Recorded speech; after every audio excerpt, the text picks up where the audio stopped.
Hello all, welcome to చోటా కథ. మనందరికీ తెలిసిన క్రియేటివ్ జీనియస్ అంటూ ఎవరన్నా ఉన్నారు అంటే అది ఖచ్చితంగా, అంటే ఆ లిస్ట్లో ఖచ్చితంగా ఉండే పేరు కృష్ణవంశీ గారిది కదా. ఇన్ఫ్యాక్ట్ అప్పట్లో అంటే రామ్ గోపాల్ వర్మ గారి క్యాంప్లో కృష్ణవంశీ గారు అసిస్టెంట్గా ఉండే రోజుల్లో అయ్యా బాబోయ్, ఈయన తీయబోయే సినిమా మాత్రం ఖచ్చితంగా ఒక రెవల్యూషన్ క్రియేట్ చేస్తుంది అని మాత్రం అందరూ నమ్మారు. అలాగే ఆ వర్మ గారి క్యాంప్ నుంచి బయటకు వచ్చిన తర్వాత కృష్ణవంశీ గారు ఆయన కథలు పట్టుకొని ప్రొడ్యూసర్ల దగ్గర తిరగడం మొదలెట్టారు. కానీ ఏ ప్రొడ్యూసర్ దగ్గరికి వెళ్ళినా సరే ఆయనకి రిజెక్షనే వచ్చింది. దానికి ఉన్న కారణం మాత్రం చాలా ఫ్యాసినేటింగ్. ఒకసారి సురేష్ బాబు గారి దగ్గరికి వెళ్ళి, కృష్ణవంశీ గారు నా దగ్గర ఒక ప్రాజెక్ట్ ఉందండి, మీరు ఓకే అంటే ఈ సినిమా నేను చేస్తానండి, మీరు ప్లీజ్ దీనికి ప్రొడ్యూస్ చేయండి, ఫండ్ చేయండి అన్నారట. ఆయన యాజ్ యూజువల్గా కథ ఏంటో చెప్పు అన్నారట. ఈయన నేను కథ చెప్పను అన్నారట. అదేంటయ్యా, నేను ప్రొడ్యూసర్ కదా, నువ్వు డైరెక్టర్ కదా, నువ్వు నాకు కథ చెప్పాలి కదా.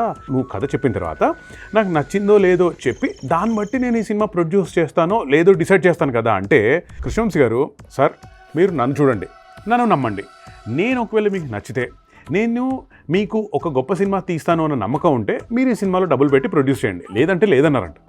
కాదప్పా, ఈ కథ ఏంటో నాకు చెప్పి, నీకు నచ్చితే నీకు వెంకటేష్ని ఇస్తాను అంటే, వెంకటేష్ అప్పట్లో సూపర్ స్టార్ కదా, అండ్ నేను ఖచ్చితంగా మీకు వెంకటేష్ని అందిస్తాను, నువ్వు కథ చెప్పు అన్నారండి. లేదండి, అసలు నాకు వెంకటేష్ గారు వద్దు, నాకు ఈ సినిమాలో యాక్టర్స్ ఎవరు ఉండాలో నాకు ఒక క్లారిటీ ఉంది, నేను వాళ్ళని తీసుకుని ఈ సినిమా చేస్తాను, నాకు మీరు ప్రొడ్యూస్ చేయండి అన్నారట.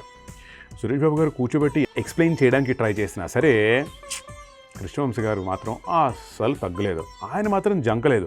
ఆయన పాయింట్ ఏంటి, నేను సినిమా తీస్తాను, నేను బాగా తీస్తానని మీరు నన్ను నమ్మి డబ్బులు పెట్టాలి అని. ఫైనల్గా ఈ ఒప్పందం కుదరలా. కృష్ణవంశీ గారు బయటికి వెళ్ళిపోయారు, ఇంకొక ప్రొడ్యూసర్ని పట్టుకున్నారు, ఆ తర్వాత ఆయన సినిమా తీశారు. ఎస్, ఆయన చెప్పినట్టు నా మీద పెట్టిన నమ్మకాన్ని నేను వమ్ము చేయను, ఖచ్చితంగా 1కి 2 సార్లు కాదు, 1కి 10 సార్లు మీకు ప్రాఫిట్స్ పేరు తెచ్చిస్తాను అన్నారు. అలా తెచ్చిచ్చిన సినిమానే గులాబీ. ఇన్ఫ్యాక్ట్ సురేష్ బాబు గారికి కృష్ణవంశీ గారు మాట చెప్పారట, ఒక పాట ఉంటుందండి, ఎంటైర్ సాంగ్ బైక్ మీద ఉంటుందండి అన్నారట. అదేంటబ్బా, బైక్ మీద పాట ఏదో స్టార్ట్ అవుతుంది, లేకపోతే మధ్యలో ఒకసారి ఏదో బైక్ షాట్లు ఏదో వేస్తాం, కానీ మొత్తం పాట బైక్లో ఎట్లా తీస్తావు అన్నారట. లేదు నేను తీస్తానండి అని. అలా కుదరదు అన్నారట. కానీ ఆయన ఎంటైర్ సాంగ్ బైక్ మీద షూట్ చేసి మరీ చూపించారు. అదే మేఘాలలో తెలిపో ఆ పాట, కరెక్ట్. సో కృష్ణవంశీ గారు కథ చెప్పకుండా కంప్లీట్లీ నన్ను నమ్మి సినిమా తీయండి అంటూ ప్రొడ్యూసర్ని సినిమాలోకి తీసుకొచ్చారు.